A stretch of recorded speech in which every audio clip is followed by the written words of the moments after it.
When people are still discussing over the truth, someone is thinking towards the future. Welcome to the Ravages of Time. Most stories about the Three Kingdoms period of Chinese history glorify heroism. The Ravages of Time does the opposite. It tells the same story, but through deception, manipulation, and psychological warfare.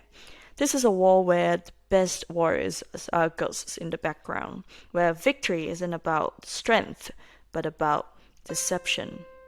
If you love intricate mind games, this is your battlefield. Written and drawn by Hong Kong artist Chan Mao, The Ravages of Time is an ongoing manga series which began in 2001 and is still ongoing. This is one of the best retelling of the romance of the Three Kingdoms, focused on intrigue, psychological warfare, philosophy, and strategy. This story follows the enigmatic Sima Yi as he manipulates events behind the scenes. Its complex plot, brutal realism, and multi-layered characters make it stand out in the historical manga genre.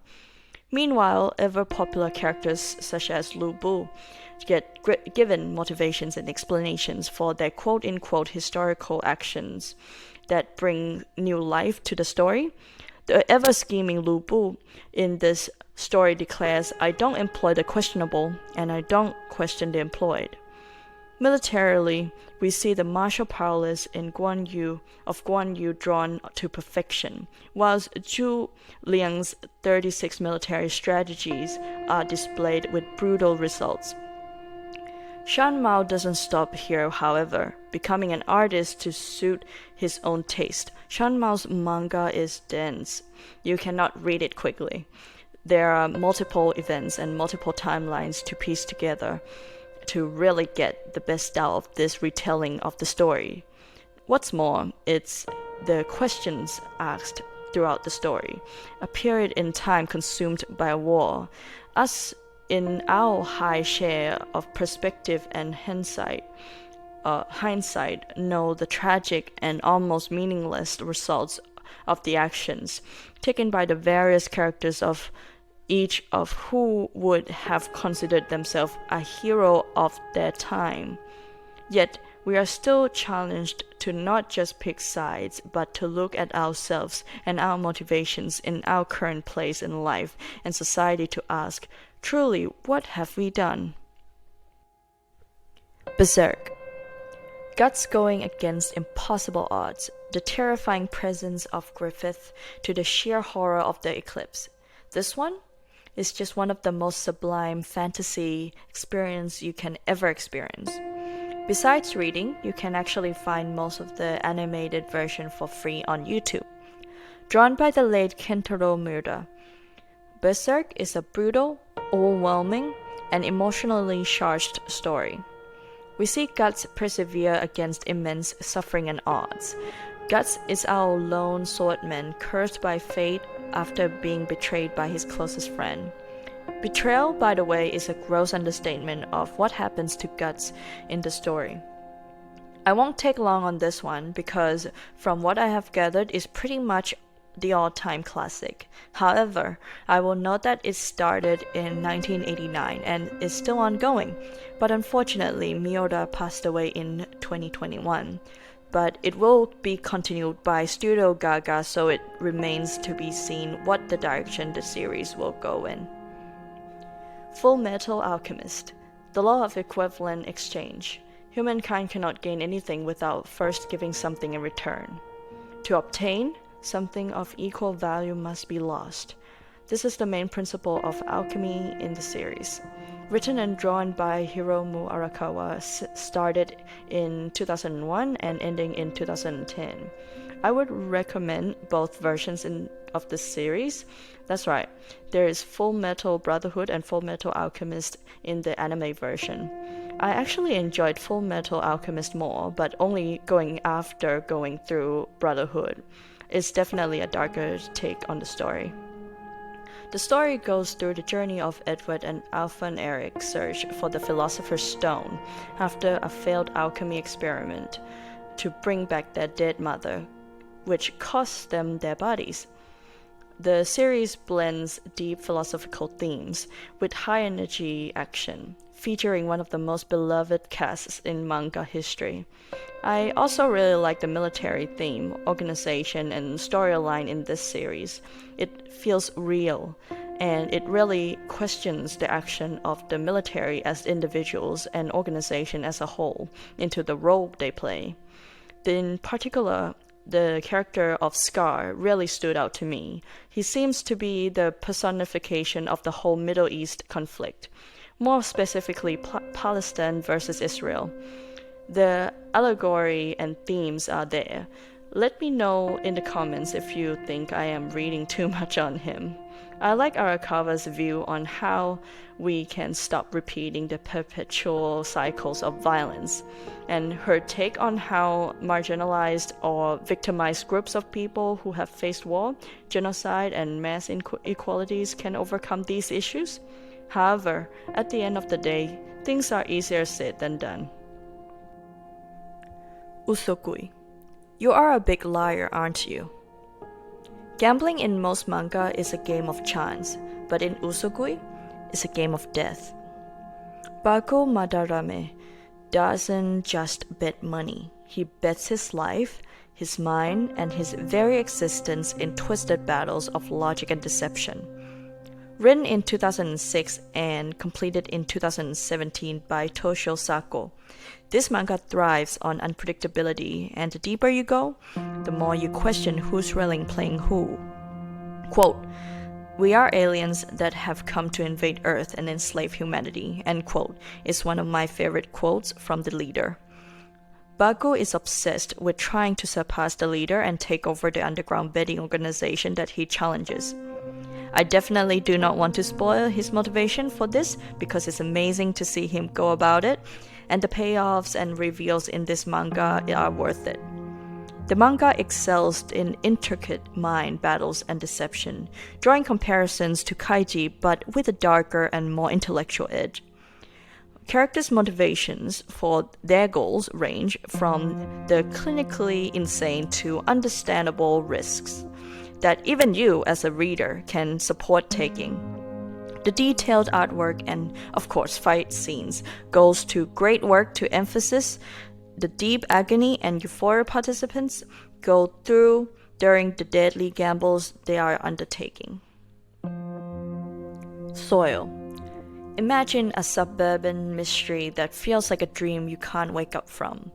Soil is a crime story, a horror story, and a surreal nightmare at all once. A town where everything seems normal, until you start looking closer. And once you see the cracks, there's no turning back. Written by Atsushi Kaneko in 2004 and completed in 2010, this is a surrealist trip down a disturbing sequence of events that takes place in a small town. We follow a detective duo as they investigate a seemingly perfect suburban town where a family has vanished without a trace. Soil blends a psychological horror with a surreal atmosphere, exposing the disturbing underbelly of modern society. This is definitely the shortest read throughout this list, but it really does punch above its weight when it comes to the story. Vagabond. Preoccupied with a single leaf, you won't see the tree. Preoccupied with a single tree, you will miss the entire forest. As a constant overthinker myself, this is one of my favorite quotes in Vagabond. Written by Takehiko Inoue in 1998. Vagabond has unfortunately been on hiatus since 2015. This is what happens when an artist takes storytelling to a higher plane. Loosely based on the legendary samurai Miyamoto Musashi. This series isn't just about sword fights, it's about the struggle between the self and the world.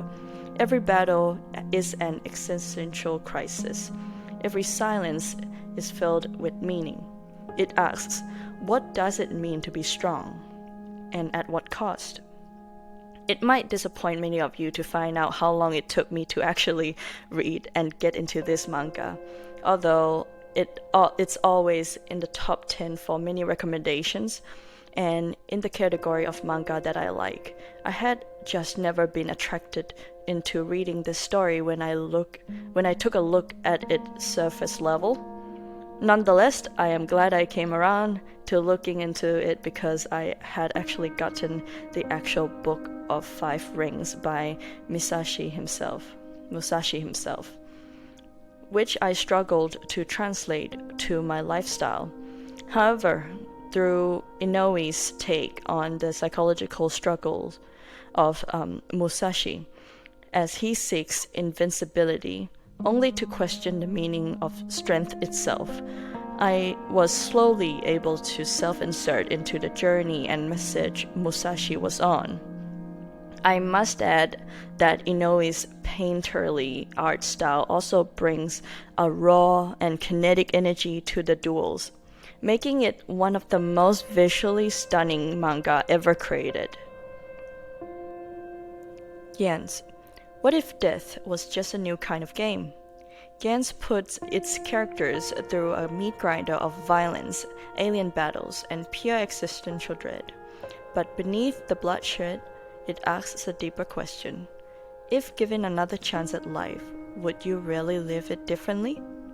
Gans was written in 2000 by Hiroya Oku and completed in 2013. It has other spin-offs and even an animated show. However, I would recommend you to stick to the completed manga.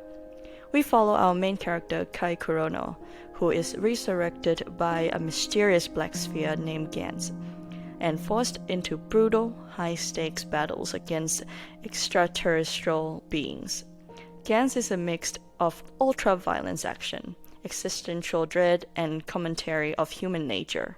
What I really like about Gans is how it looks at the limits and boundaries of what we would call ethics or morality and decided to completely sidestep them.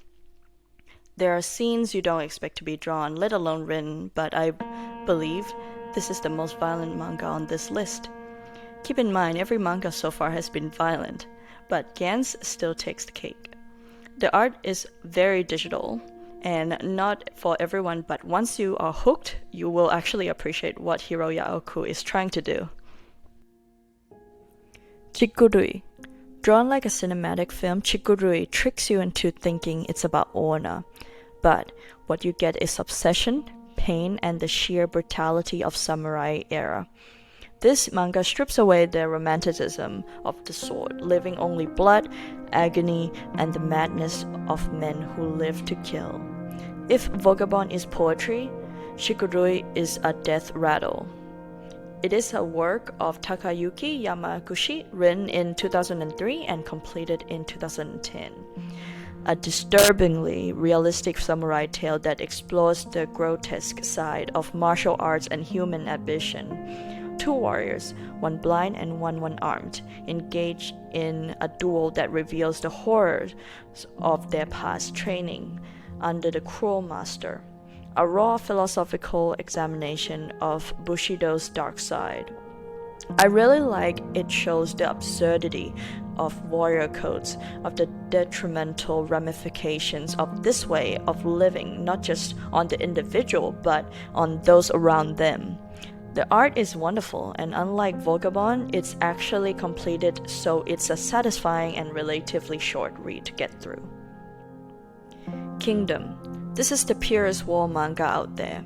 Kingdom is about ambition, strategy, and the weight of leadership. Sin, an orphan, dreams of becoming a general, and every step he takes is earned through blood, sweat, and sheer willpower. The series captures the chaos of war like no other, but what makes it special is its understanding of what makes a leader. By leader, it really does dissolve to being a great general of the heavens. We follow a young Sin in his lofty ambitions as he slowly realizes the amount of blood that is going to be shed in order for him to achieve his absurd ambition. Started in 2006 by Yasuhisa Hara, this series is actually still ongoing. It's 800 chapters in, but do not let that scare you. You will glide through the pages as you want to see the story unfold. The series is set during the Warring States period of China. known for its epic battles, strategic depth, and exploration of leadership. As Xin rises through the ranks alongside the future king of Qin, the manga does try to stick to historical events, but for the most part it's a dramatic retelling and shouldn't be accused of historical inaccuracies. Kingdom isn't a very hard sell, simply because the most popular ongoing manga on this list. I actually found out about the Ravages of Time thanks to Kingdom, because I was searching for more period piece whilst waiting for chapters. Homunculus. What does it mean to be human? Hideo Yamamoto's Homunculus is psychological horror at its finest. A man undergoes experimental surgery and begins to see the hidden traumas inside people's minds, but as he stares into the abyss, it stares back. And yes, by experimental surgery I do mean trepanation, which is the process of drilling a hole into the skull and a type of neurosurgery, I would say, done by very early civilizations. Whereas in this manga, drilling a hole gives you the main character a quote-unquote third eye, where he can see the distorted manifestations of people's hidden personas. This is a story about perception, identity, and how little we understand about ourselves. This descent into madness was written in 2003 and completed in 2011. Our main character gets a thrill of his new understanding of the world, or at least, he leads us to believe that he has gained a new understanding. But we quickly learn that he might very well not be the protagonist that we want. Yamamoto did make some artistic references from the real-life Amanda Fielding, a British countess who documented her experiences, doing, you guessed it, drilling a hole in her head for research, I think. This is a great manga to get into if you are feeling low and out of place psychologically. It has great insights into the motivations, traumas, and behavior of people, and surreal deep dive into the human mind, paranoia, and the fragility of self-perception. But in the end, it's you who doesn't understand yourself. And that's when we come to the end of the video. I like stories that entertain, stories that teach, and stories that leave something behind, buried in your mind like an old scar. I want to talk about stories that did exactly that. Stories that changed my perspectives, twisted my thoughts, and stories that I think are really worth reading. I want to share a series with not just the visuals that enhance themes and emotions, but with characters who stay with you long after you've finished reading, but series that forced me to ask deeper questions about myself. If you have caught on, I'm not the biggest expert on manga, but I have always been a fan and reader of all the popular shonen, or what I would say mainstream publications. So please forgive me if I stumble into masterpieces like Vagabond quite late. If you are new to this channel, please subscribe, and I have very interesting array of new video coming out very quickly. So also, do let me know if you want me to go in depth in any of these series in the comments down below. This was essentially my introduction attempt to get into the swing of things here on YouTube. Please do recommend me more hidden gems in the manga world in the comments, and thanks for watching!